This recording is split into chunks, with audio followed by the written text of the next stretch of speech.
Hello and welcome to the Easy Guide to Calculate Series RLC circuits. That's resistive, inductive and capacitive circuits.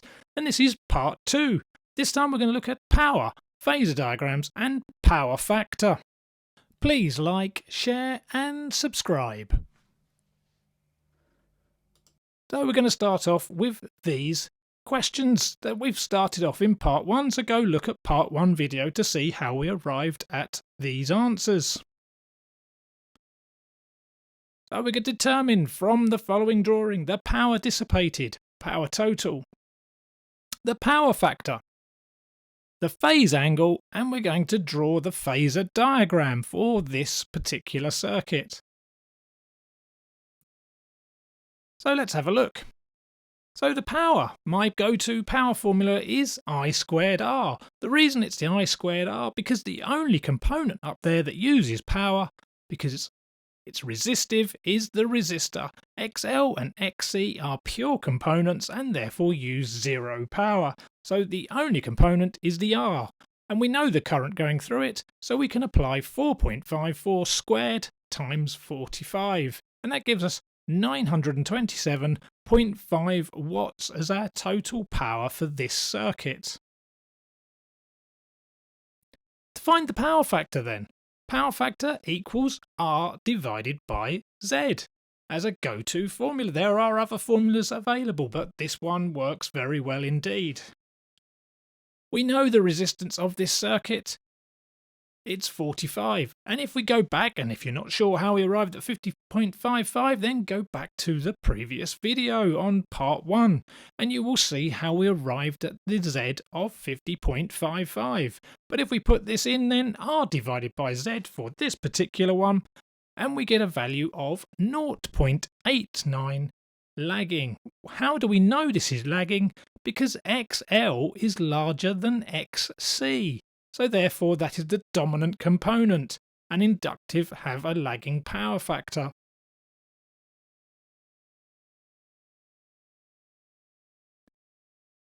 If we take the power factor of 0.89 and we do cos to the -1 of that 0.89, so shift cosine on your calculator and then put in 0.89 and then press equals, what you will get is the angle that it is out of phase of, and in this case it's 27.1 degrees. Now that, in overall terms, it has no effective use. However, it can be useful when showing phasor diagrams, especially if you've had to just sketch them. So that leaves us then to work out the phasor diagram, or draw the phasor diagram. So this is a series circuit, so we're going to make current the reference point. And that rotates by 2 pi f, or omega. VR is in phase, so we can draw that to scale if we wish to. And on here I have drawn it to a scale, and that equals 204. And if you're not sure how I arrived at these voltages, go look at part 1 of the video. Now we've got this one here, which is VC, and that comes to 152 volts. Thought there was a point in there somewhere, but it's 152 volts. And it's out by 90 degrees.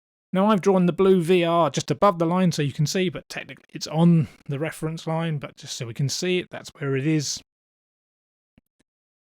And then up there we've got VL, and that is 256, because remember VL and VC are 180 degrees opposing each other.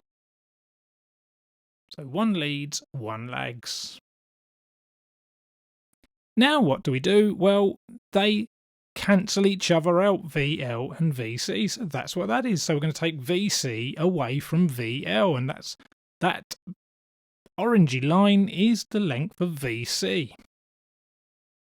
Hence VL minus VC. And again, go look at the part 1 video and you will see a formula that has that in it. So those two subtract, and now that leaves us the remainder of VL to be added to VR, but they're out of phase by 90 degrees, so it's the phasor sum of those two, which will meet at that point there. This diagonal line that is about to be drawn in, this indeed will be Vs, which is 230 volts. The angle between Vs and the current, we've already calculated, would be 27 degrees. This is drawn to scale, if you could read a scale and measure it on here, but it was drawn to scale, and it would also come out to be measured an angle of 27 degrees. So there's the phasor diagram for this particular circuit. So I hope that has been quite helpful. But let's have a look at another example.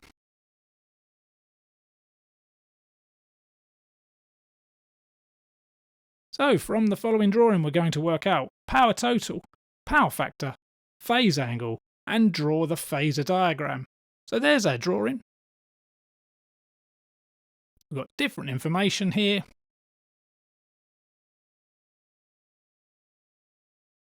And we've got the ohmic values. And we're going to work out I squared times R.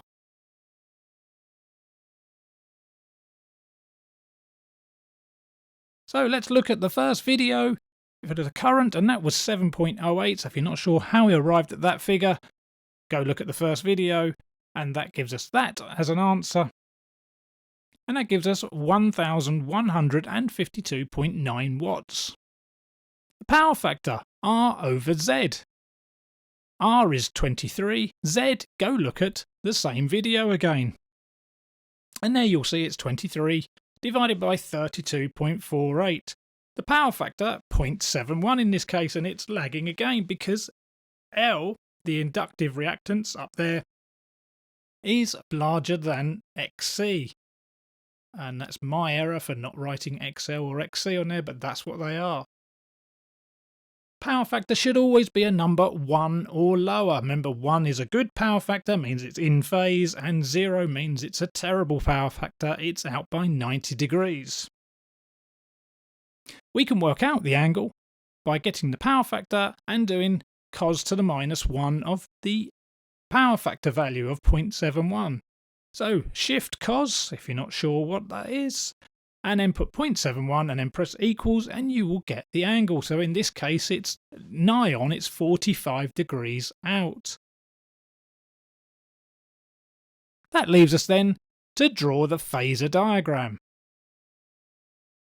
So with the phasor diagram, it's a series circuit. Let's make I the reference. That can be drawn any length of line, left to right, horizontally, and label it I ref. This is rotating by an anti-clockwise direction because it's a phasor and it's a frequency, and it's rotating by omega or 2 pi f, which is radians per second. VR, and again these values you get from the first video. So VR is 162 in phase with the current. This will be VC and is out of phase by 90 degrees from the first current, and it's 115 volts. There's VL, and that is a value of 277. So yes, you do end up with voltages higher than your start voltage.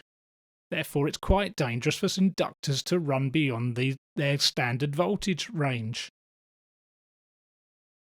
We're going to subtract VC from VL, which is what we see there. So VL minus VC.